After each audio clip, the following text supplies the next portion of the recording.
Abbiamo un obiettivo comune che è quello di combattere la violenza contro le donne. E da questo punto di vista ci interessa lavorare concretamente, seriamente.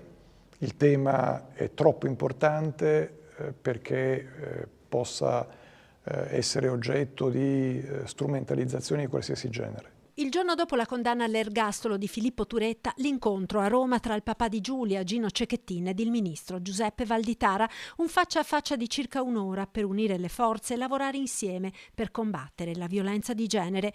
Un obiettivo importante che silenzia la polemica scoppiata il giorno della presentazione della Fondazione Giulia Cecchettin, quando il ministro all'istruzione aveva accostato i femminicidi all'immigrazione.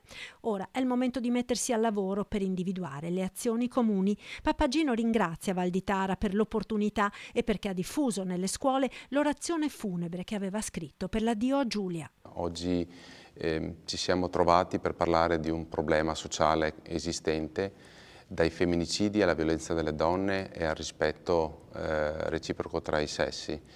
Lavoreremo su questo, abbiamo stilato un protocollo, un'agenda da portare avanti e assieme alla Fondazione Giulia e al Ministero inizieremo a lavorare su questi punti per portarli poi tra i giovani e in tutte le scuole.